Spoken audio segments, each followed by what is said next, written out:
The Why Asks next interview will be with Bill Watts, who you might know from a documentary film There Will Be Water. He has spent over 40 years designing environmental services installations in buildings and introducing innovative ways of making buildings more sustainable and environmentally friendly. We will talk about an ambitious project of building a greenhouse in the middle of desert and its watering solutions.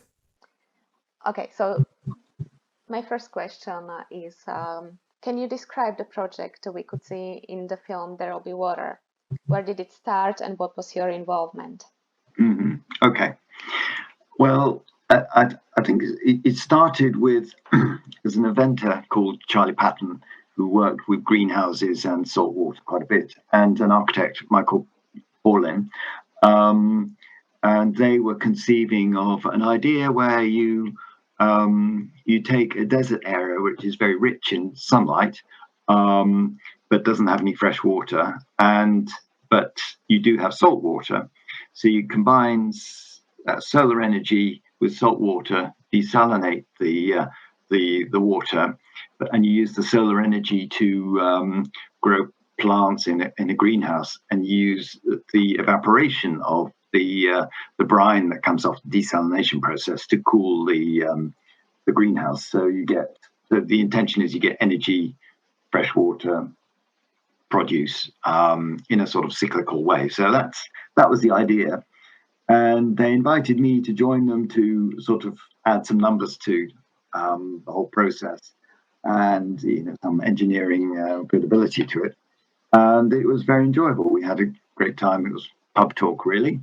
But there are a lot of crazy ideas out there, which I was happy to join in on. But Michael actually was quite successful in going around the world talking about it. And Frederick Hug from the Bellona Foundation in Norway heard about it and was very impressed and basically backed it. And he got and then from then on, it was a well-funded project. He was able to get funding from a variety of people in Norway to finance the thing, and it went from being pub talk to being a proper organization with loads of people in it. So the first project we got was to do feasibility studies for a project in Jordan, which we'd identify as being, an excellent place to put the Sahara Forest Project, and also a project in Qatar, which was funded. So the Jordan project was funded by the Norwegian government, and the Qatar project was funded by Yara, who's a Norwegian-based fertilizer company, and Kafco, who make fertilizers in Qatar. And so we were doing feasibility studies, and the Qatar project actually developed into a request to do a full-scale pilot. And like a lot of these things, they need to be done very, very fast. So we were, from having gone from a feasibility study, we were asked to do a pilot within as quickly as possible. So from the time where the button was pressed to go ahead, which was in January, we had till October of the following year, which is when the COP conference was happening in Qatar, to design, procure from all over the world, and things were coming from Hawaii and Australia and Germany and the UK, and pull all these bits and pieces together into this industrial site, which had its own security arrangements, and into a sort of industrial facility, which had its own safety requirements and things like that, within 9 months. And that was an enormous effort from all the people involved. And that's why you saw the film. What is the difference between your desalination solution of bringing the seawater into the desert and in comparison with a regular desalination plant? Can you explain us this difference? Yes, there are two forms of desalination. One is to evaporate the water from this is the physics of it. You evaporate water from the seawater and then you condense it. In that you need the energy to evaporate the water first, and then you get it back when you condense it. And there are multi stages of that. That's one form of doing it. And the other way of doing it is by basically taking the seawater, which is a combination of water molecules, which are quite small, and salt, which are quite big, and squeezing it really hard and pushing the water out through little holes in a membrane. So that's called reverse osmosis.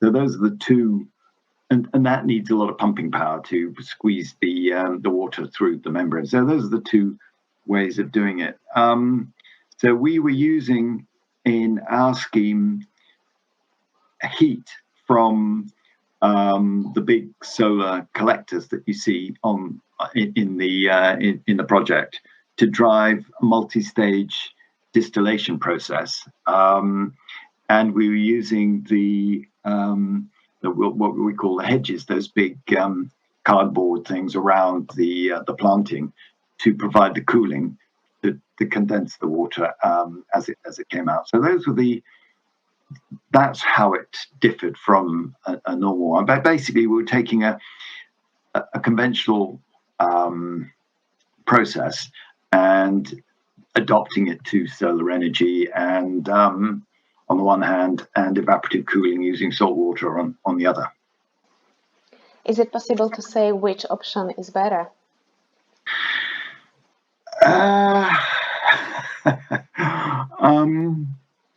It was, I think, this was quite a heroic project in that respect.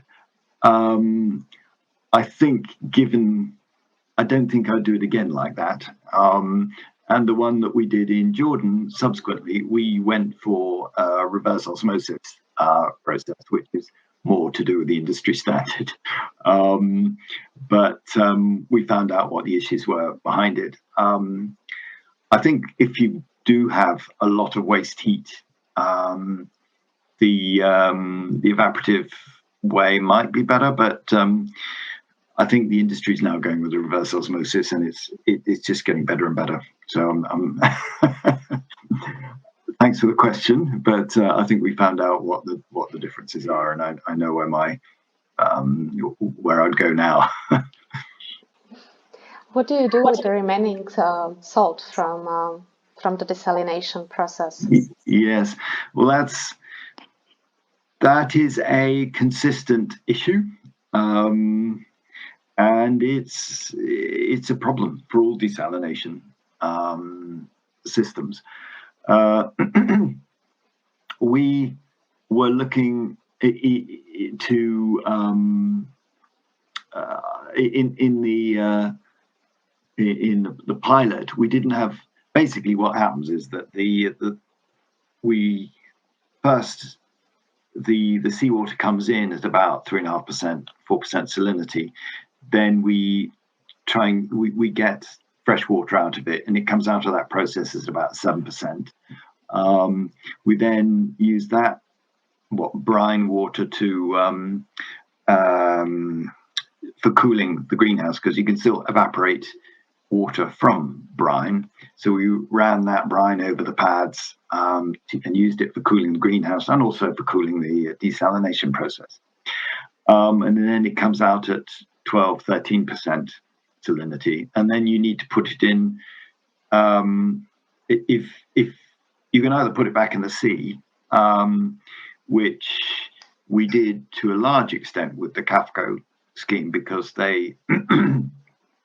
we were tapping into an enormous cooling plant, which was just sat next door to us, which was the size of, a block of flats that would have housed 2,000 people.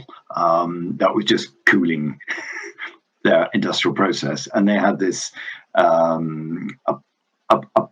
pipe coming from the sea, which was probably 1.5 meters in diameter, bringing seawater in and then putting a brine back into the sea, because they were using a similar process, using seawater for cooling. So you can either put it back into the sea, or you can evaporate all the water off and start getting salt out of the process. Now there are various different. So salt being table salt, you can condense it down to something that you can sell. That there is a market for salt, but it is quite a low commodity value, and so you've got to do it at quite a bit of scale to get it to something that is viable from a business point of view. There is another if you take out the salt, that's the sodium chloride, which is the table salt.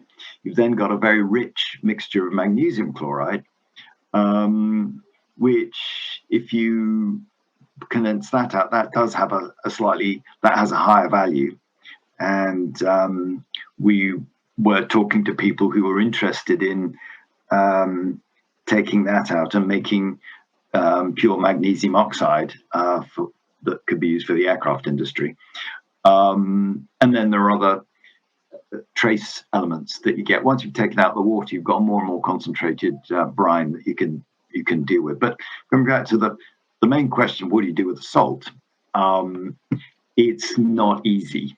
And in a way, it was always a question that we didn't really have the answer to. And I think ideally you want to link yourself up with a salt industry who have got a use for it. Indeed, that you are doing most, because salt pans around the world, they take up a lot of area, and they basically take seawater in and evaporate it and get down to concentrated salt solutions, and that's when the sodium chloride starts precipitating out. So we would be doing the first bit for them, which is the evaporation of most of the water, and then we give them a concentrated brine so they can reduce the amount of area that they need for that evaporation by quite a bit, because we've done a lot of that evaporation for them. So that's a very long-winded answer to a very simple question. Difficult question. Difficult question. We could see in the film many tense moments, some time pressure, delay, some technical problems. What did you see as the biggest obstacle or challenge you had to face and overcome in the pilot project? I think it was a combination of things. That these individually, we were assembling a whole lot of different components, which were not unusual in their own right, but they had not been put together in this particular way. And when you work on any new project, if you're pulling together a whole lot of bits and pieces for the first time, you'll be very lucky if they worked. And so that, my other life is a building services engineer. Buildings are unique things that they're not products, they're not cars that are type tested. But at least with a building, you've probably done it several times before. Whereas this, we'd never pulled these things together in that particular way. So it was technically meshing all those things together was making sure all the bits and pieces were wired correctly and worked right, and that, when a switch went one way, you'd wired it said it was open, rather than when it said it was closed. And those sort of very simple commissioning things were just normal challenges for getting a system to work. But over and above that, there's this whole thing about getting stuff quickly from all over the world to Qatar. And we'd ordered and designed bits and pieces from, I don't say UK, and when they came in a crate. When you opened the crate up, you found these huge, great pumps weighing, I don't know, 100 kilos, weren't packaged particularly well, and they'd been just sort of dumped in this crate and were rattling around. And there are some pumps which weighed 100 kilos, and there are some pumps that weighed 10 kilos, and you got to do one. And so these things were bust, and they weren't all heavy. Some of them were plastic because they're dealing with, so breakages and things like that. And the supply chains were quite difficult to go back to, because it was pretty good in Qatar, because it was a petrochem place where there were quite a lot of bits and pieces where you could buy locally, but we had quite a lot of bespoke stuff, and if it didn't work, well, you were stuck. So anyway, it all came together on the day, as they say. So yeah. So would you say that the technical and logistic part was very difficult? Yes. The documentary followed construction of the first greenhouse in the desert and its watering solution. And the idea seems really great and ambitious. But can you tell us why this project didn't continue in Qatar? Towards the end of the film, we could see that there were some difficulties to get funding to continue this project in Qatar. Yeah, I think we did hope it would carry on. It couldn't really get it. It had proved we ran it for a year, and the greenhouse it did prove that we proved we could make it work really well, and I put a lot of the credit to that to Steve Clarkson, our grower, who just he was excellent in terms of making something happen. I mean, it just shows you what having somebody who really knows what they're doing doing something, it means it gets done well. So the greenhouse worked really well. However, it was we were able. I mean, I can't tell you when I say the technical challenges were the challenges. I mean, it's a privilege that we didn't have any other challenges, because financially it was really well supported by Yara and Kafko, and logistically it was really well supported. There was no complaints on that at all. And also the site, we were given a site that we could more or less do what we wanted to on that, and it was available like that. So there are no issues to do with the site acquisition or getting planning permission on or any of those things. But however, it was on an industrial site where they were making fertilizer, basically, and Kafko, it was a new site. They just finished this thing which cost them billions to make. And really, it wasn't the place for a farm. And there was nowhere for us. We certainly couldn't expand from that site. And also, the project, it was really the wrong place for a project like that on an industrial site. So it couldn't stay there for very long. So I mean, it's quite right. It could have carried on, but I mean, we were looking for to move to other places. Why I didn't move to other places? I think, you know, we didn't. I think we weren't able to convince people that that was the right thing to do. I don't know, but it didn't push forward in Qatar, unfortunately. But I think they are doing similar things to that at the moment, but I'm not exactly sure.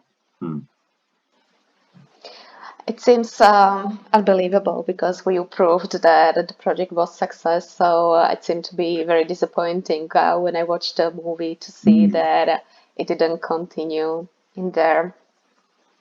Yeah. Did you watch the movie There Will Be Water? Do you think that it's reflecting the essence of the project? What do you think about that? It does. Per was he's the director. He was great, actually. I mean, it took. You had to trust that he wasn't going to make a complete fool of you, because he could have done. I mean, editing is everything in these things. And, I think he edited it very well. So yes, I think it picked up the sense of what was going on in the project. Very early on, when I'm explaining what the purpose of the thing is, I mean, that's real, and that's still the case, and something I still very much believe in. Whether or not this is the right vehicle for it, or the technology might change, I don't know. But I think we've learned a lot, so it won't be exactly the same, but those are still the same problems we need to solve, put it that way. The film premiered in 2016. I'm wondering what has changed in the project or in the technology of this desalination solution. Yeah. What did you learn from the pilot project? Maybe you can reflect on that. Yeah, well, I think desalination. I mean, although it's a very ambitious project. I think to get anything done that's really pushing the boundaries these days takes a huge amount of investment. I mean, if not millions, billions. And industry can do that if it's got a clear agenda. And desalination, and people tend to need to be quite focused about that endeavor. And I mean, you can see it with photovoltaic cells making electricity. I mean, now you've got the industrial complex just putting a lot of R&D into it, and the volume is there, the money's there, so it's flying down in price, PVs. And I think the same thing is happening in desalination, except to a lesser extent, I suspect, because the physics are a bit harder, in that it's all about that membrane that I was talking about earlier, that you put the pressure on the water and it squeezes out through little holes. The amount of energy you need to do that is the determining factor about how efficient it is. And they're getting that better and better, both in terms of designing those little holes so they let through the water molecules without too much problem, and also the engineering behind the pumping power, and actually you don't lose all the power. You can recover some of the energy on the other side of the of the system. So all of that engineering is just getting better and better now, but it's still an expensive comparatively expensive thing to do compared to, say, rainwater. Yeah. Yeah. Do you think this solution, this technology, is possible to be used commercially on a big scale, so countries can sustain themselves in producing food and vegetables with this solution? I think that's a really good question, and I don't see why not. And in a way, it is.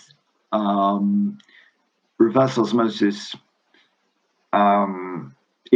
is used all over the place now. Not now.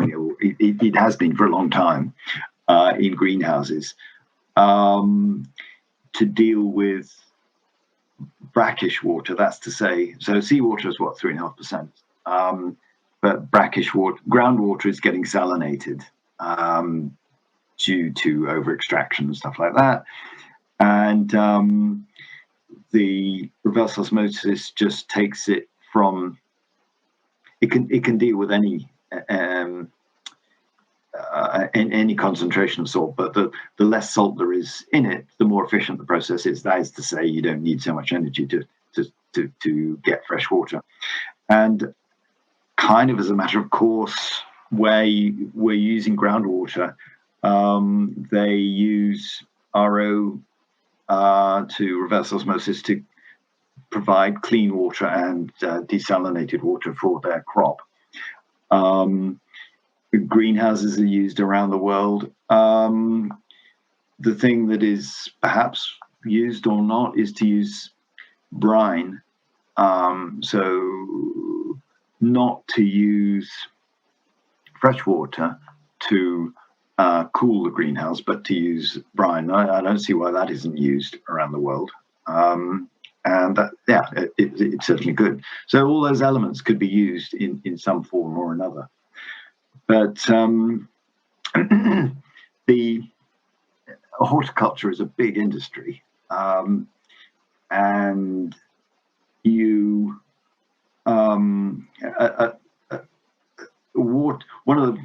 water is one of the major components of any agriculture.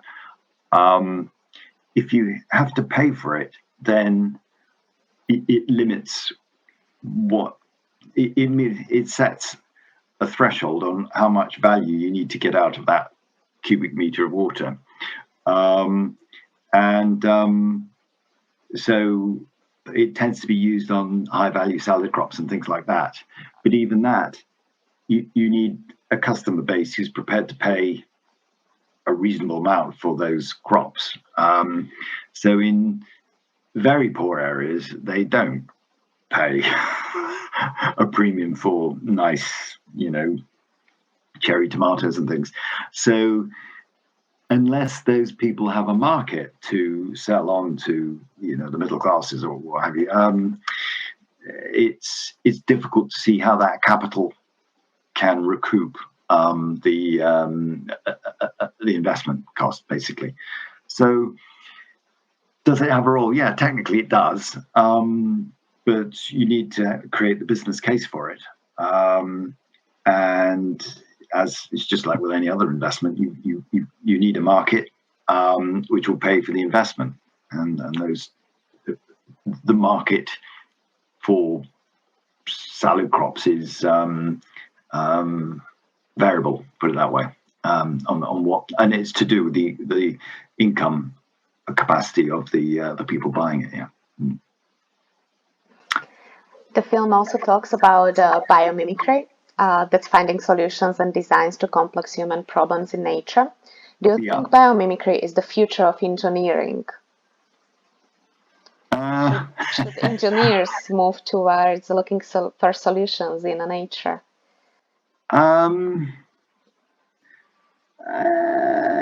Yes, it's a good idea.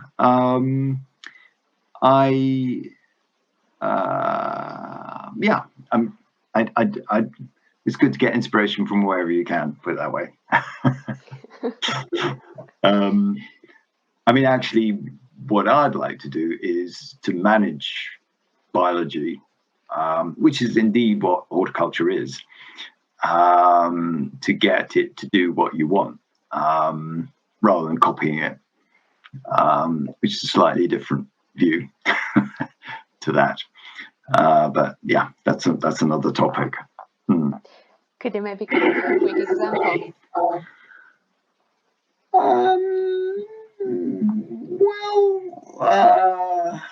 It'd be nice to, at the moment, okay, in a nutshell, we work a lot with biology that we've grown up with, and we've learned to manipulate it to the way that we, within our limits of the technology that we've got to hand. So we've got crops that are, they've been bred to be, nice, and there's a lot of grass around, a lot of rice around, a lot of that sort of stuff, which has been bred. It's not natural, it's been bred like that.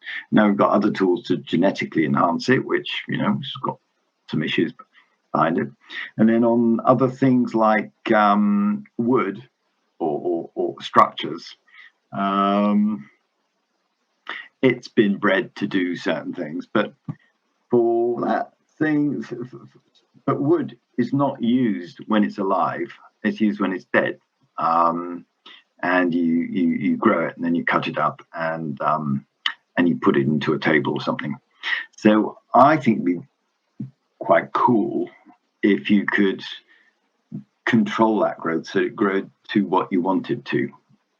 So you bend it to your own will, and so that you don't have to cut down a tree and then chop it up in lots of different ways and put it through a shredder and then produce some chipboard that IKEA then sell to you with this thing. But you get you organize the biology so that it grows into a table, and I think that would be really cool.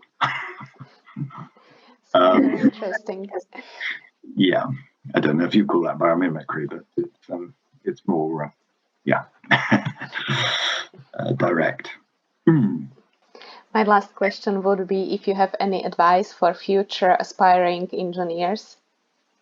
Ooh, advice for future. Well, there are a lot of I think big, and there are a lot of problems to solve, and just go out there and solve them, really. But don't. I suppose that's a sort of that's a glib way of looking at it, but something we were talking about earlier, that if you want to help,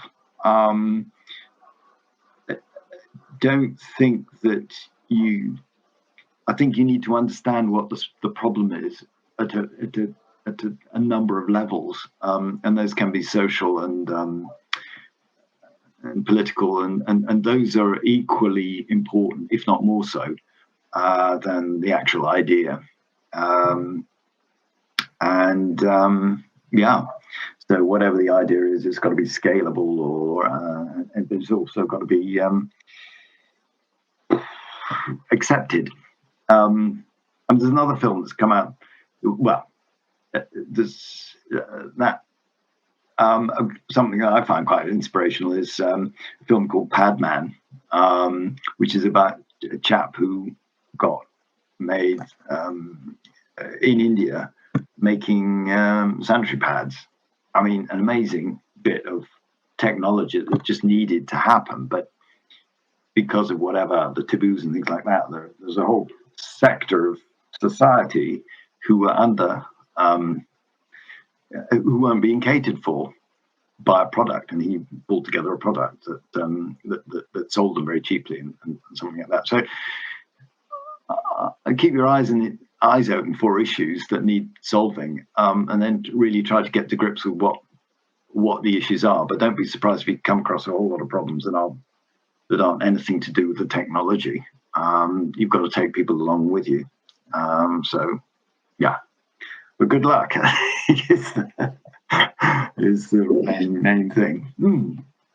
Thank you very much for insightful conversation. It was very interesting to learn about the project and about the technology behind it. Thank you very much. Right. Okay. Well, thanks very much for the opportunity to have a chat. Thanks.